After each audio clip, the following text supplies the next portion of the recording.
everybody. Great. Welcome. We're very excited that you guys are here with us today. So we have people from all over the globe joining us today.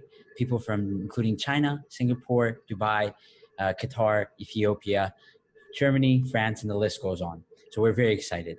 My name is Nathan Balai. My name is Ruja. And we're both the co-founders of MASA and the co-hosts for today's chat. MASA is a peer-to-peer networking platform with a mission to create a growing environment that connects, motivates, and empowers college students and recent graduates to start building their dreams, ultimately becoming leaders of tomorrow. By listening to people like Lucy Guo, who's a co-founder of Scale AI, Michael Saman, the brains behind Instagram stories and WhatsApp status, and today, Triston, we will not only feel inspired, but also equipped to gain actionable, concrete guidance. Before we start, please take this time to answer this short two-poll question so that we can better understand you guys to better cater our future events. Thank you, and we're very excited.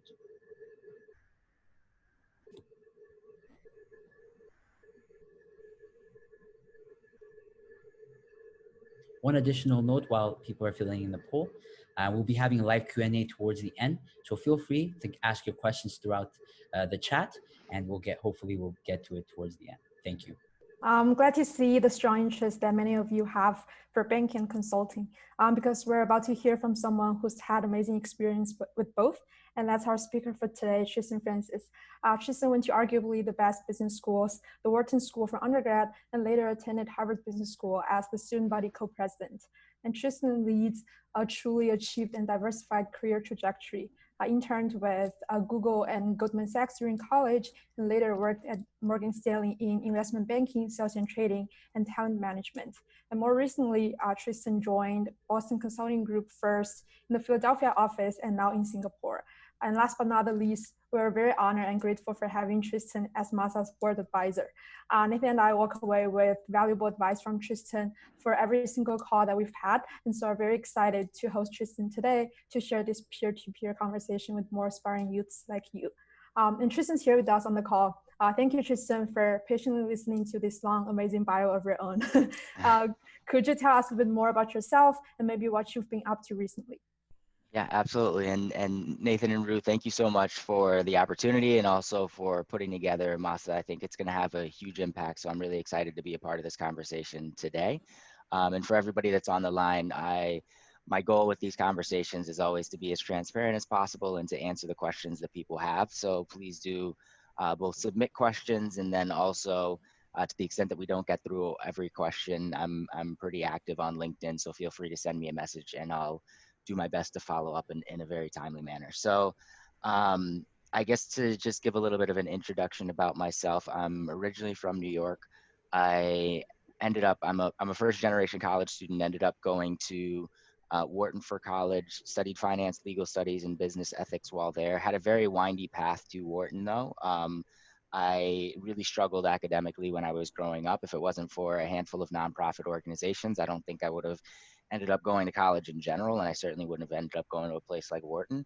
But access to mentors and things like that really allowed me to basically become the best version of myself, and allowed me to see opportunities and things like that. So mentorship was something that I definitely hold very dearly, both from the perspective of as somebody who has actively reached out, and now kind of being in a position where I have other people reaching out to me. So I think both of those are really important to me.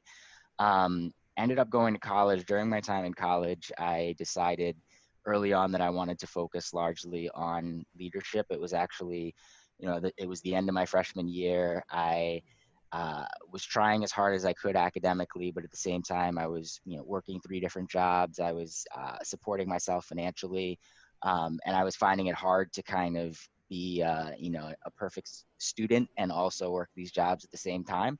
And so I had to think at the end of my first semester, like a 3.3 or a 3.4 GPA, something like that. But I was trying, as hard as I could and working on all these jobs. And I remember having a conversation with a guy who's still a mentor of mine to this day, and he was the student body president at Penn. And I remember having a conversation with him, and basically his advice to me was, Triston, you don't have to be, you don't have to be perfect at everything that you do. Pick one thing that you want to be good at, and do that very well, and commit everything you can to being as good as possible at that thing. And so he was like, look, I understand that you're down on yourself in terms of, maybe you would want your GPA to be a little bit higher, but like, you're also working, you're also doing these extracurriculars and stuff like that. So basically, after this conversation with him, I decided that I wanted leadership to be the thing that I focused on. I wanted that to be the thing that I differentiated myself with during college. So I ended up spending a lot of my time there. And to his point was that you can have a bigger impact if you narrow your focus a little bit. And so I ended up becoming the president of one of the largest business groups. I ended up becoming president of one of the honor societies. I was a writing tutor, as a public speaking coach. I was a college house RA. So I ended up basically making leadership my thing. And honestly, my GPA, once I made that decision, didn't really move up or down very much. It just kind of stayed where it was. But I was able to differentiate myself through these leadership roles, and I ended up being one of 4 students in my graduating class of 2,500 from Penn who was recognized by Penn's president at graduation for positively impacting campus through leadership. And it for me was just, this college was this period of testing these things, understanding these things, and then these principles kind of stuck with me throughout the rest of my life at this point. And so after graduating from Penn, then I went to work at Morgan Stanley, first in investment banking, then sales and trading, then a strategy role focused on increasing business with Asian, Black, and Hispanic clients, and then human resources and talent management, specifically focused on internal mobility and how we move our top performing analysts and associates around the firm. So a lot of different divisions at Morgan Stanley over the course of 5 years. People ask, why I moved around so much, and it was because I knew that eventually I wanted to go back to business school. And my thought process was, if I'm going to go back to business school, it gives me a much better perspective on the industry, on life, on what I want to do, if I've had the opportunity to work across banking, sales and trading, strategy, and HR, as opposed to, if I just worked in banking for 5 years and then went to business school. Like, I don't think I would have been as sure of what I wanted to do. And I don't think I would have had as much of a perspective, honestly, to bring to my business school class. So I think there's a lot of value in diversity in terms of value in terms of diversity of experience, especially early on in your career. So I would highly recommend it, to the extent that you have the opportunity to, work for different companies, work in different divisions, work in different countries. To the extent that you have that opportunity to do some of these things, I think that they can be very valuable. After Morgan Stanley, I ended up, or while I was at Morgan Stanley, I ended up starting a speaker series in New York, which was basically like a TED Talk. And rather than spreading an idea, you would share your personal story, and you'd do so through a lens of transparency and vulnerability. And I started this speaker series because knowing that, I think it's a Michelle Obama's quote, but it's like, you have to see what's possible to achieve it. And I think that if I think back to my undergrad, or if I think back to my childhood, really well before undergrad, I think I didn't have a lot of examples of people who went to places like McKinsey, Bain, BCG, and or Goldman, Morgan Stanley, JP Morgan, Facebook, Uber, Google. Insert your kind of prestigious firm X, Y, and Z. I think these are incredible opportunities that not everybody even knows exist. And so I wanted to do my best to try and kind of spread awareness and make these people more accessible. And I think that, that's a big part of why I'm so aligned with the work that MASA is trying to do. Because I think that through, it actually takes this to another level by adding a video component and really making this accessible to students. So I'm excited by that. And I think that this is an important way to move society forward. And so after wrapping up at Morgan Stanley and that speaker series, then I had a summer before going to business school.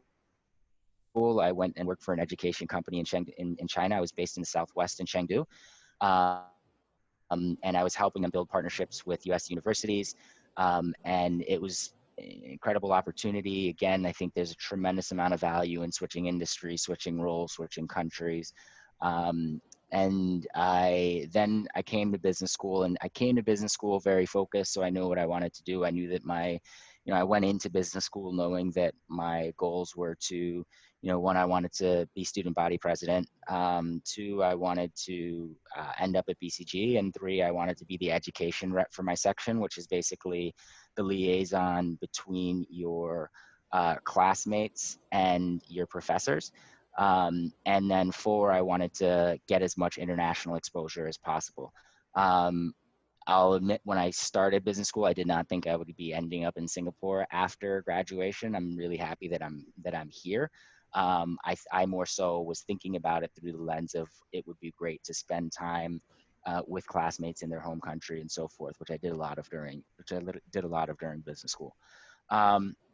So 2 great years. I mean, being the student body co-president was one of the best leadership opportunities that I've had. It definitely was a defining part of my MBA experience. We led a team of 70, a budget of 1.3 million, and the idea behind it was to foster a cohesive, collaborative community on campus. And it was tremendous. And a lot of my closest friends to this day are people that I had the opportunity to work alongside during that time. And then when it came to recruiting and switching over to the BCG Singapore office, my mom is thinking about retiring somewhere in Southeast Asia. And so being in Singapore allows me to help her scope out that region and so forth. And it also ties in with something that I wanted, that I believe in very much, which is just, again, going back to this theme of diversity of experience in terms of geography, industry, role, company, all of these things. And so I was able to get that. I was able to get that transfer approved. Came out here. I've been here since this past August, so coming up on a year, but absolutely love it out here. Yeah, and so that's a little bit about myself. Very excited for today. And now, Nathan and Ruru, I'll turn it back over to you. Thanks, Triston. That's awesome. Thank you for sharing so much. I think I jumped on a couple calls that you hosted or participated in before, but I've never really heard this full story. So this is awesome. Thanks for sharing. So let's jump right into the great questions that our audience has submitted before. We'll start by first talking about your work in banking and consulting and your journey from Morgan Stanley to Boston Consulting Group. So investment banking has arguably one of the toughest recruiting processes. Some companies even recruit 1 year ahead of time. How did you network to open up the door, and how did you prepare for the interview? Yeah, I think that the first thing that I did was I would identify so as a freshman, sophomore, I would identify the juniors, seniors who were in banking or who had either done an internship in banking or who had secured an internship in banking, and I would just kind of observe them. And beyond observation, I would, I remember as a freshman, you had a meal plan, and you had way too many meals on your meal plan. You could never finish them if you tried, which allowed you could kind of like gift meals to different people. So I would always just like find upperclassmen and be like, hey, I have like excess meals. Is it okay if we grab a meal? And I just like pick your brain on banking, pick your brain on, banking, whatever it might have been. So that was one piece of what my prep process was. So I had a tremendous amount of conversations with people that were at Morgan Stanley, at Goldman, at other banks. So that was one piece of it. The second piece of it was, I think if you can find a core support group that also wants to do the same thing that you want to do. So, I had, 2 of my closest friends. One was my roommate in college, and another one was a guy who lived right across the hall from us. So me, Trudy and Chris, we would basically, we all knew that we wanted to do banking.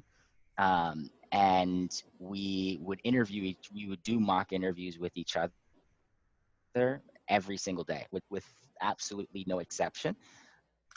And we would just go around the room and we would interview each other one at a time. And every time we would interview each other, one person was interviewing that person, another person was taking notes and feedback for that person. And then we'd pass it along and we would rotate. And it was just every single day drilling each other with questions. All three of us actually ended up going to Morgan Stanley. And so I think that like if you find a group of people that's willing to be as serious about it as you are, I think it can help push you to the next level. And really, the thing I would emphasize is that piece as serious as you are. So we had a rule that like no matter what, we would kind of make sure that we got the interview in. So it didn't matter like you had an exam the next day. It didn't matter like, you know, so there were some days where people, you know, maybe somebody was at the library until like 1 a.m., 2 a.m. or something like that. They would come back. We didn't have our interview for the day. So the other two people, like you would literally wake the other person up. So there are days where, you know, somebody went to bed at like 10 p.m. or something like that. And we would literally wake that person up at 1 or 2 a.m. and we would do a mock interview. And then we would go, you know, we would go on with the rest of our day or go to bed or whatever it was. So there's just no exception. I think that having that accountability, because this is one of those things that like there's only so many questions that they're going to ask you for these interviews. And there's only so many ways to answer them. You know, there's right answers and there's wrong answers, but then there's like, it just comes with practice. And so I think that if you can find the right group to do that practice with, to hold yourself accountable with, I think that's what can really take you to the next level in terms of preparing for those interviews. So that was our process, and it definitely worked out for my friends and I. And I think it's one of those things that when I look at the people who are successful in banking, a lot of it boils down to just like, did you give yourself like dedicated prep? Were you having conversations with people who were in the industry? And, you know, and I think that those are the key ingredients. Awesome. That's super valuable. I wish I had known, what to do with my extra meals on the meal plan. And so for those of you who are starting next semester, there's always this option. And so we wanted to talk a little bit more about your journey at Morgan Stanley. So internal transfer between different roles within the same company is a popular choice. And you were successful not only once, but actually twice. So what prompted you to switch from investment banking to sales and trading, and later to talent management? And also what major efforts they are successful? Yeah. So the reason that I changed from banking to sales and trading was because I knew that I wanted to go to business school, and it was really difficult to prepare for business school when you were working 110 hours per week. And on top of that, I knew that I didn't want to stay, like banking is fantastic for people that want to stay within financial services. It just gives you obviously a core set of skills that is applicable if you want to do private equity and all this other stuff. I explored the private equity process, which is, one of the things, like private equity and hedge funds is probably one of the things that a lot of people who are interested in finance get most excited about. And now starting to be VC increasingly. But when I was kind of going through the process, it was much more banking and private equity. And I would say that I wasn't particularly interested in either of those. And so in my head, I was like, okay, a big part of the reason why a lot of people are in banking is to set themselves up for private equity. And I'm not particularly interested in private equity. And then it kind of made me look at these 110 hours a week that I was working, and it made me realize, okay, this is a little bit, doesn't really make a lot of sense to be working 110 hours a week, not able to prepare for my business school application process if I'm not in it for the kind of, necessary step into private equity. So at that point, I had a lot of friends that were in sales and trading and so forth. And they worked like, maybe 50% of the hours. And their pay was maybe like 80 to 90%. And so I was like, that is a much, much, much better, better ratio. And I was like, 60 hours a week is fantastic, and on top of that, not only is it like fantastic, but the hours that you work, you're working like from 7 to 7 or 6:30 to 6:30. So, that means you can go to dinner. Like when I was in sales and trading, I could go to dinner every single day with friends and with people. And I can't even begin to describe how big of a change that was for my life. And so that was a really big piece of why I decided to, pivot, and it gave me so much more time to be able to do, not only prepare for business school, but also have that time to that's when I started the speaker series, was basically when I switched from banking into sales and trading, because I now had this, 40 to 50 extra hours a week, and I wanted to do something with it. And I was able to start the speaker series. So that was part of the reason for the change into sales and trading. My initial plan was to go from sales and trading into to apply to business school. And then I had done my letters of, I had done my essays, I'd taken the GMAT, I had my letters of recommendation lined up. And then right before I hit submit on the application, I found out about an opportunity internally at Morgan Stanley, working for a mentor of mine, Carla Harris, who she has spent over 30 years at Morgan Stanley. And in addition to being a banker, she's also a gospel singer. She's had 5 sold-out concerts at Carnegie Hall. She's performed at Madison Square Garden when the Pope came to New York. She was chair of one of President Obama's national councils. She's on the board of directors for Walmart. She's on the board of directors for Harvard. She's on the board of directors for Sponsors for Educational Opportunity, which is a nonprofit organization that I'm a part of and very active with, and was the initial channel that I knew her through. I had met Carla actually during my junior year, in October of my junior year. And she was the chair of this other organization called the Executive Leadership Council, which is for African-American CEOs and then people who are within one reporting rank to the CEO, or people who run a $1 billion plus business. So she was the chair of this organization. That organization hosts a national essay competition. I was one of the winners for the competition, and as a result of that competition, you went and you met a whole bunch of the CEOs. So you met Ken Chenault, you met Christopher Williams, and then you met Carla Harris. Carla was the chair, and so she gave the keynote at this dinner. And I remember just being completely floored by it. By that point in my life, I had heard a lot of inspirational people speak, but up until that point, and maybe even still to this point, nobody has resonated with me in the way that she resonated with me. In particular, the amount of success that she was able to achieve with the amount of authenticity that she was able to maintain. And it just exuded, and I could kind of see it even in the audience. And so I went right up to her after her speech was done. There was only one staircase off of the stage, so you knew which direction she was headed after the speech. So I went there, kind of waited at the base of the stairs and said, "Hey, Carla, my name is Triston Francis. I'm a junior at Penn. I interned at Goldman last summer. I have an offer to return to Goldman within their hedge fund strategies team.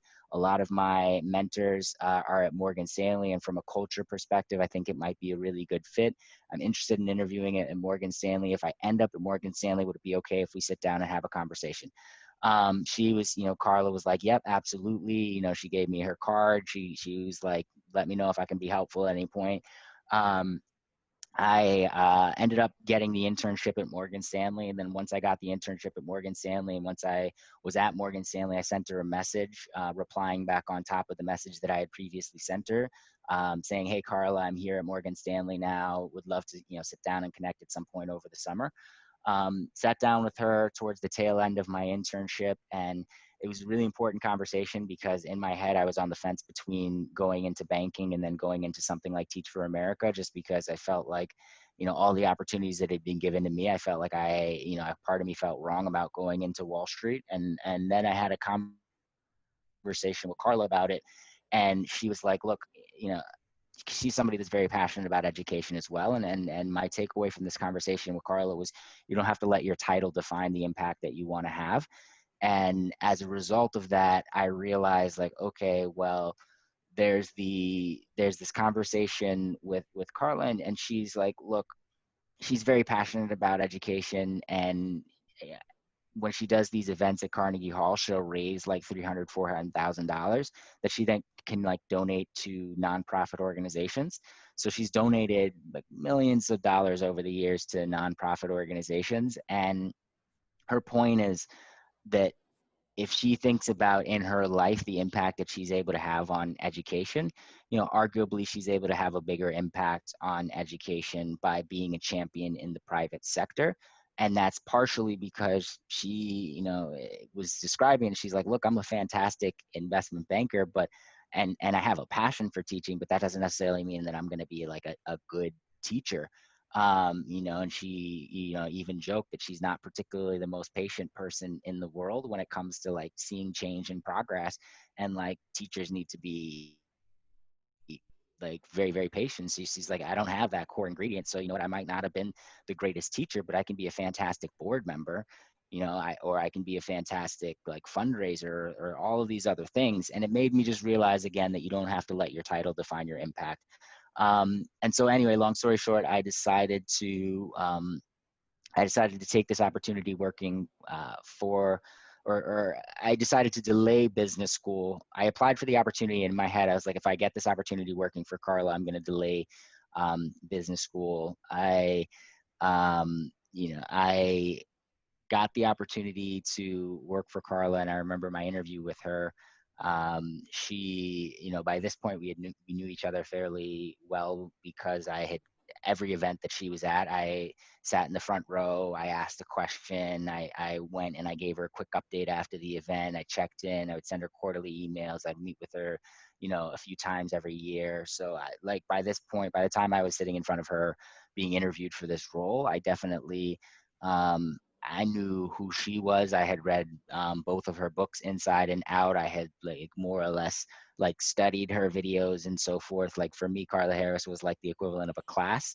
That was the most important class that I ever took in my life. And this was even before I knew that like I would have the opportunity to work for her. There was just, I even from what was publicly available, I felt like there was so much for me to learn. So I went into this interview and she's like, look, like, why are you interested in this role in particular? And I joked as a response, and I was like, yeah, I'm interested in HBS, and I know that some people there. Obviously she's an HBS alum, a very prominently one. She's featured in cases. She was the graduation speaker a few years ago. She's a board member. So all of these different things. And then, ended up kind of having a conversation from there. And so I spent 2.5 years working for Carla. The first year, this was a new initiative at Morgan Stanley. So the first year was literally just the two of us. And we were, so I had a lot of opportunity to interact with her, learn from her and so forth. And then the team started to expand over time, and we're focused on increasing business with Asian, Black, and Hispanic clients. And then the last stint in HR and talent management was after I had already been admitted to HBS. At that point, Carla knew that my interests eventually were executive coaching and talent management and some of these things.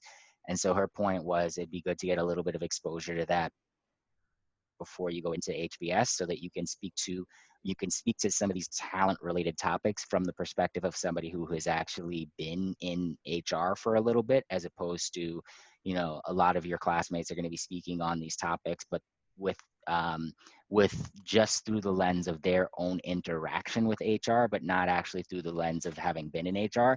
And her point was you'll be able to have a differentiated perspective if you can talk about this through the lens of your interactions with them, as well as your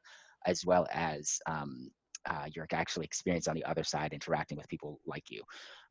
So that was kind of the trajectory, the rationale, and kind of why I bounced around from role to role. Mm-hmm. That's awesome. I'm a big fan of Carla as well. And for anyone that's interested on the call, I'd encourage you to check out her TED Talk and speeches. It's very inspirational. And I believe she's also hosting this interview series during COVID-19 called Access and Opportunity to encourage people learning during this uncertain time. So we do see a lot of questions coming in, and then we'll come back to consulting later to select from these live Q&A questions. So I'll hand over to Nathan to maybe talk more about your experience navigating cross-cultural environments. Nathan, you're on mute at the moment. Sorry about that. That happens. Triston, you talked about how you love traveling. You moved to Singapore for your mom, just to help her out and things like that. But I've moved around a lot. I lived in 5 countries and 4 continents growing up. And if you ask me, it's not the easiest process moving. And so, what is sort of the process that you took, and what was your sort of thought process behind moving to Singapore and officially committing to moving to an entire new nations you had no idea about? Yeah, definitely underline on the had no idea about. So I had actually never been to Singapore, or I had never been to anywhere in Southeast Asia until I landed in the airport with my suitcases, and so definitely was a leap. And what I jokingly told, because that was the biggest barrier for BCG in terms of, or one of the big barriers in terms of BCG moving me out here, it's very much a question of, look, you've never even visited this country before. How do you know that like you're gonna want to be here? And the reality was, when I was thinking about moving, I talked to mentors, and mentors that knew me very well and also knew Singapore very well. They were able to look me straight in my eyes and say, look, you're going to like Singapore. It's going to be a good fit. You're going to want to stay in this country. And they were right. And so I think that that's, going back to the importance of like building relationships, having mentors who knew you well. The mentors who knew me well and also knew Singapore well, there was like zero hesitation. They were like, you should do this. And that made me have full confidence, and I think at the end of the day, I also think about things through like, what's the worst that could happen? The worst that could happen is I come to Singapore and I don't like the experience here, and then I come back to the US, and that's not a very big deal. I'm not one to, I think a lot of people have a tremendous amount of fear of like being fired or missing a job opportunity, or like, whatever it might be, missing a promotion cycle. For me, I think if you're looking at life through the lens, like a lens of entirety, none of that stuff matters in the short term. So if you have a hiccup and you go to a job and it's a horrible experience, or you go to a country and it's just not a good fit, whatever it might be, it really doesn't matter in the grand scheme of things. Like, will you have a difficult year? Like, sure, you'll have a difficult year or two. But I think the one thing that, going back to my childhood, I feel like I was able to develop was like resilience and being a chameleon and everything like that. And so when I was talking to BCG about, switching from Philadelphia to Singapore, and how I knew I wanted to be in Singapore, and how I knew that I would be able to adjust and all of these things, I remember during those interviews and conversations, I was basically like, look, my transition from Jamaica, Queens to Springfield, Massachusetts is a more difficult transition than from, the life I've had now to Singapore. And they laughed, and I was like, no, I'm really not kidding with you, because I went from, being in a very diverse neighborhood in terms of like everything that you can imagine, to, me and my brother making up 30% of the Black population in this boarding school that I went to. And then on top of that, I, really struggled academically. So I went from a student who was struggling academically in a school system who was struggling academically, into a school system that was, arguably one of the best middle schools in the world. And, I was able to kind of make it work. And so I was like, look, I've gone through transitions my whole life. And this one is not going to be nearly as difficult as some of the ones that I went through in the past. And I was able to do that when I was 11 years old. And now I'm kind of in my late 20s. I'm not worried about, can I make this leap to Singapore? Like, it's a no-brainer that the answer is yes. And I think that, being able to look somebody in the eyes and just make that statement with a lot of conviction, I think that people, 100% believed it, and it was 100% 100% the case. This transition that I've made to Singapore has not been particularly difficult at all. And it has not been, 10% is it hasn't been a tenth of the difficulty that I had when I was making that transition from, Queens to Massachusetts. And I feel so much more prepared from all of the other life experiences that I've had. Whereas like as an 11-year-old, I didn't necessarily feel prepared to start this boarding school and whatnot. So I think that, that has always been my mentality when it comes to, opportunities, and even Chengdu, like people were like, look, your first place in China and the first place you go to is Chengdu. And for people that aren't familiar, Chengdu is not like Shanghai or Beijing or Hong Kong in the sense that you can just bop around and speak English. Like that doesn't work. So you know, so, and I didn't speak Chinese. And so for me, like people were like, yeah, you can get by with apps, and like you can type in one word at a time. I can walk into a restaurant and just like type into my app like chicken or beef or pork or whatever I wanted to eat, just show the screen and get a thumbs up, and then I would get a meal. And so it wasn't difficult to survive. You come up with these little tricks. The hotel that I was staying at, I would just always have the business card of the hotel, right? And it has the address on it. And so I would hail a taxi, and then I would just hand them the card and thumbs up, and you're good to go. And so I think that I've always just been a believer of, if the opportunity is exciting to you, if you are going to find it interesting, go and just do it, and don't think so much about this is going to be difficult. How am I going to make the transition? All of these other like logistical stuff should never be the reason that you don't pursue an opportunity. And so that has been what has been. So I think a combination of not letting the logistical stuff get in the way, as well as just general resilience in terms of look, whatever you end up in, you'll get out of it and you'll be fine. It has been the things that have helped carry me through. Amazing. You should write a book about tips and tricks on moving to a new country. This is great. So we're going to move forward to MBA and your experience at two of the best business schools. Awesome. Triston, I don't know if I told you this before, but I'm actually from Chengdu, so can 100%. I didn't know that. Can 100% confirm what you said. The scene with foreigners, but also hope you had a great time there. I did. I loved it. I had no idea you're from Chengdu. Okay. Yeah, awesome.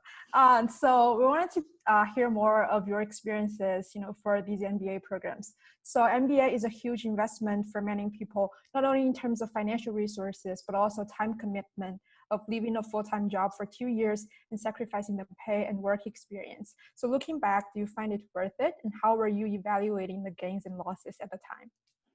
Yeah, 100% worth it. And the way I would think about it is, if you assume that you're going to work for, let's say, 40 years after you graduate from college, and then you ask yourself, and this is the thought process when I say you ask yourself, I'm more so meaning like I was asking myself. I think everybody goes through their own process, but you ask yourself, would I rather spend 38 years working and 2 years in business school, or 40 years working and 0 years in business school?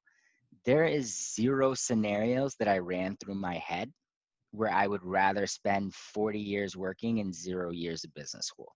So for me, it was a no-brainer as soon as I thought about it through the long term. If you think about it through the short term, I think that the business school decision will never make sense, right? Like right now, my peers who went straight into BCG, they're after college and just stayed, they're literally partners right now. And I'm like I'm a consultant. And so, yeah, from an economic perspective, they're making way more than me right now. They're, way better at their job than me right now, because they've been doing this forever. I don't at all look at them with any sort of regret or envy. I love the experience. I cherish the experiences that I've had, the parts of the world that I've seen, the variety of the projects that I've done. I cherish those experiences, and I know that I'll cherish them for a lifetime. And I also know that, like, when I have conversations with them, they have mixed feelings about where they are, because yes, they have reached this point, but many of my friends who have stayed at one company, their title is impressive. How they feel about their job is far worse. Like some of my friends who are in more senior positions, some of these people who are like, partners at consulting firms and stuff like that, I feel better about my life and where I am in my job as a consultant than they do in some cases as a partner or as a vice president at a bank or whatever it might be. And I think it stems from them knowing that they haven't really experimented to see what else is out there. They've just stayed in one activity. Um, and I think that that's difficult, and I think that that's something that they will struggle with for a really long time. And I think that in my own life I've been very happy with the decisions and the variety and so forth. And so whether or not I'm make it to partner by the age of 35 or by the age of 30, I don't think that that really makes any sort of difference. Whether or not I have certainty around the things that are important to me, what I value, what skills I want to develop, all of those things, those are incredibly important to me. And so for me, that was the thinking that went into business school, because business school, it's 2 years of self-reflection. It's a very introspective experience. It's a very fun experience. It's a very rewarding experience. So you'll come out of it better on the other end than you came in. And I just loved that environment. So for me, it was a no-brainer that I eventually wanted to go into business school. I didn't really, I got $0 of financial aid from HBS. I didn't really, so is it expensive? Yes, absolutely, it's expensive. But at the end of the day, um, the kind of people who graduate from, HBS and from Wharton and go to places like BCG and so forth, these people are not going to, like, none of us, myself included, and I feel very blessed to say this coming from a household that struggled financially. My financial struggles are done for life. They, like, I will never struggle financially for the rest of my life. Neither will my family. And that is a very obviously blessed thing to be able to say as young as I am, because a lot of people are not in that position. But no matter what I decide to do, I can decide to go and be the director of a nonprofit organization, and I'm still going to be paid a lot of money, because of the experiences that I've had and because of the degrees that I've had and so forth. So as a result of that, I think that it allows me to basically put the price tag aside. Because, like, yeah, does it feel like a lot of money when you're in your 20s to commit to? For sure. But again, if you're taking that longer term view, you're like, this amount of money, and it seems ridiculous to say, but, like, if the MBA cost $1 million, I would still do it. Now, obviously, I would need to have some very serious loan program in place, but I would still do it if the price tag of the MBA was $1 million. And I'm not exaggerating about that. I'm not kidding about it at all. So I looked at this price tag and I was like, okay, here's the value that I get. Here's how much I'm paying. And I'm like, look, it's worth it. And I know that I'm going to be able to, like, afford it because of the amount of money that I'll eventually be making throughout my career. And with loans and stuff, it's not like I'm struggling in the short term either. There's literally nothing that I've ever wanted to buy that I couldn't buy. Like, even already at this point in my life, I want to buy a plane ticket and go somewhere. I buy a plane ticket and go somewhere. And that's, both pre-MBA, during MBA, post MBA, whatever it might be. I don't have ridiculously expensive tastes. So, like, yeah, somebody could say, well, don't you want to buy a Ferrari? And no, the answer is no, I don't want to buy a Ferrari. I'm a New Yorker. I don't even have a license. So like, I think that, and so I guess that was able to allow me to put the price tag off to the side. And I think the two big things that people have hesitancy around when they think about business school is, how is this going to impact my career trajectory? I already kind of talked about why that didn't really matter to me. And then the price tag. And I already kind of talked about why that didn't matter to me. And so all of the big cons, I was like, okay, none of those things really matter to me. And then I was like, let's look at the pros, and the introspection, the fun, the learning from people all over the world, the global network, all of these things. I was like, wow, okay, like, the pros are fantastic. And the cons, I don't really see them as that big of a deal. So for me, it was very much a no-brainer. Amazing, amazing, amazing. What a great answer. I struggle with the idea of going to MBA because of the price. But Tristan, oh my, you have changed my answer. Thank you for that. We're going to move to a live question and answer. And we have a great question from our audience, Taryn. She mentioned that, could you please, tell us more about the differences, if any, exist between working consulting in the US or working consulting in Singapore? Uh, Definitely some very big differences between the two. And I think that a lot of those differences actually stem from the difference in terms of work culture, in terms of working in the US versus working in Asia. And then as a consultant, your experience is going to be heavily dependent on the context and the geography that you're in. Um, and if I'm being 100% transparent, I love the experience I love the work culture in the US relative to the work culture in Asia. This notion of work-life balance is a thing that is talked about and believed in the US. And I will say that that notion does not carry in the same way in Asia. So I think that the willingness to work and the extent to which you're expected to work in Asia is far greater. And so that's one big difference. And I will also say that the other very big difference, which is difficult for me, is the US, I think, has one of the best mentorship cultures. That also does not really exist to the same extent. And obviously people here in Singapore mentor each other and everything like that, but it's just not as natural here as it is in the US. And so for me, I found it more difficult to find mentors to have the kind of candid conversations that I used to have so easily in the US. And so I think that those two things make the experience, from my perspective, make the experience of working in Asia, just from a work culture perspective, less pleasant. Now, there's obviously, with every less pleasant, there's a more pleasant. The more pleasant part, the types of projects I work on here in Singapore are exponentially more interesting than the types of projects that I would work on in the US. I mean, you're working on projects not just in Singapore, but you're staffed by the region. We have 6 offices out here. So I'm equally likely to work on a project in, Singapore, Ho Chi Minh City, Bangkok, Manila, Kuala Lumpur. And so I'm equally likely to work out of any one of these, and Jakarta. I knew I was missing one. I'm equally likely to work out of any one of these countries. And doing work in Singapore versus doing work in Jakarta are two very different contexts, in a way that, like, doing work out of New York and doing work out of New Jersey, it's not really a different context.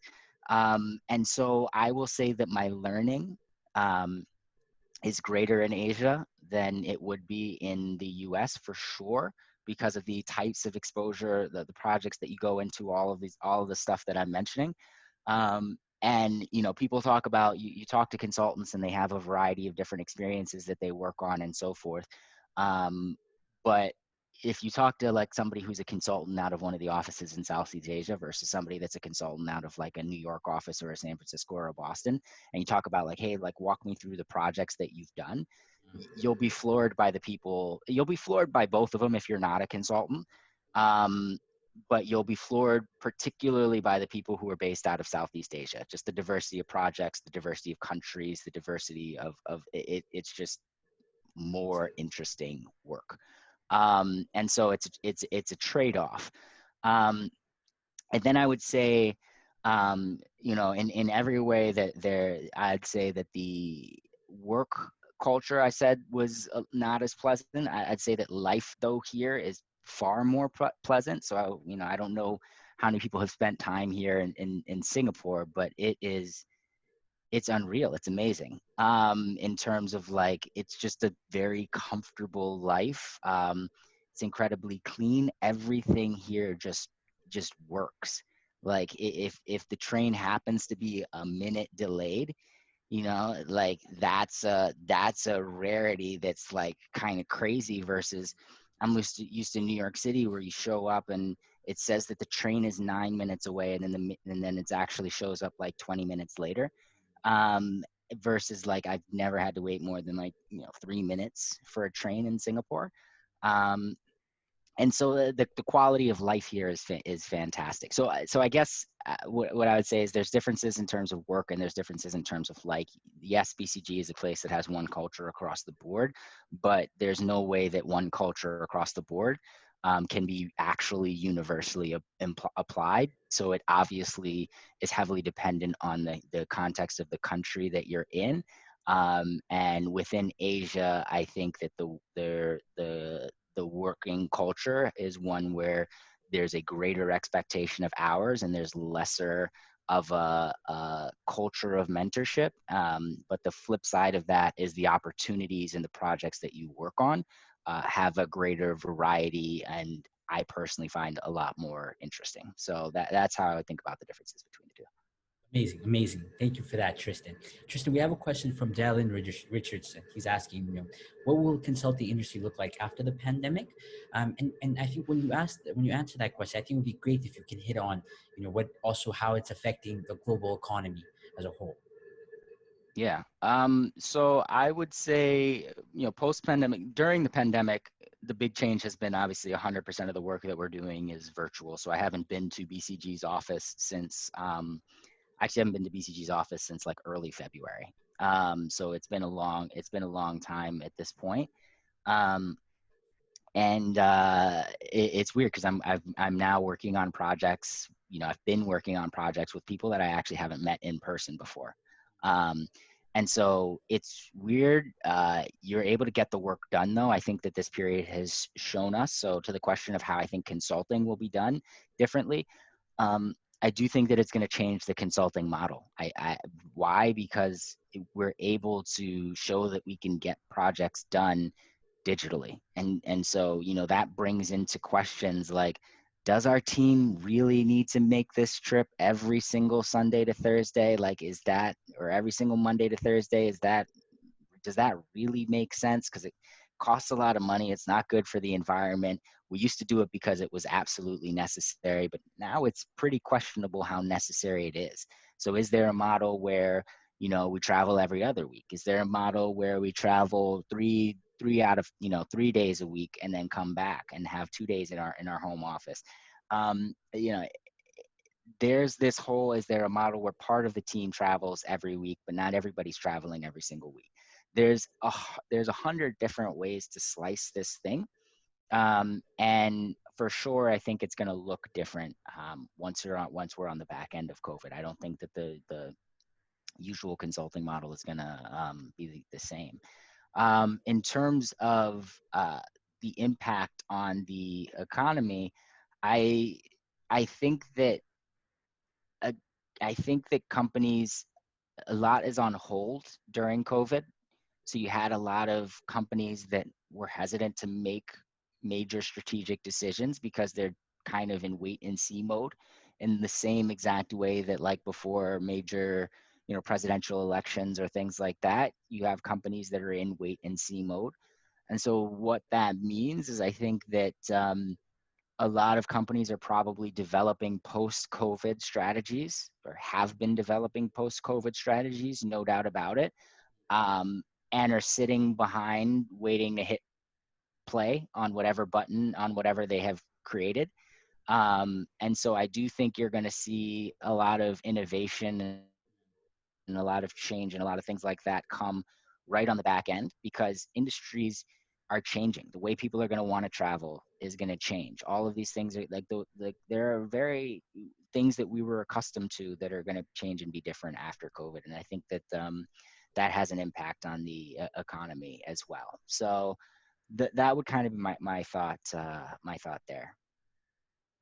Awesome. Awesome. Before we wrap up, just would like to hear if you have any words of advice for our audience, building off of Martin's question, for you've been an inspiring mentor for many aspiring youths. So we're wondering, what are some of the things that you think we could start doing today to really be able to, own our careers and then start building our dreams? Yeah, I would say the biggest thing would be just focusing on yourself, which a lot of people have a difficulty doing. A lot of people fall into a temptation to look at people to their right and look at people to their left and allow that to determine both their self-worth and then also what they think they should do. And I promise you, if you're trying to do opportunities because somebody else is doing them, something isn't going to feel right. And the reason it's not going to feel right is you can look on LinkedIn and see what somebody's doing. You can look at Instagram and see what somebody's up to, but you don't actually know why they're doing that thing. You're not inside of their head.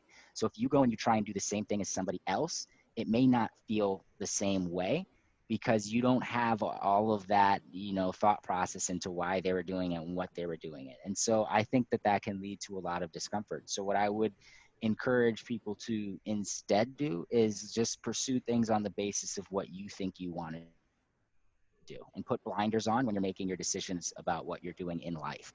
Obviously, get input from people and use that to inform your judgment. Constantly reach out to people on LinkedIn, have these kind of conversations. But when it comes time to deciding what you want to do, put blinders on and think about what's going to be right for you.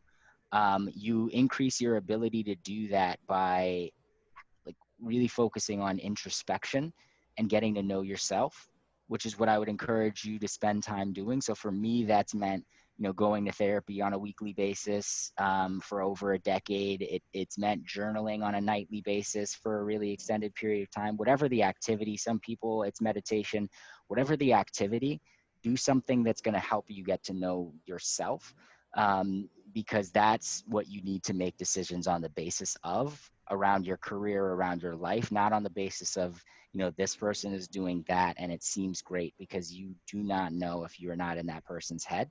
The only thing is you should gather the data and then know yourself and then make the decisions based on that. And I think if you do that, you will for sure be happier, right? Because everybody on this call is an intelligent person that has opportunities in front of them. So if you're able to do that, you'll be happy for sure. The thing that's going to bring in the unhappiness is the comparison and not being where you think you should be relative to another person. If you can get rid of all of that stuff, I think you're setting yourself up for a happier life and also ultimately a more successful life, because I think your ability to focus increases when you stop worrying about what people to your right and left are doing and start just kind of pursuing your own thing. So those would kind of be my parting thoughts, but definitely feel free, to the extent that people had questions or in general just want to connect on LinkedIn, please do shoot me a message. I'm happy to stay in touch with people that way.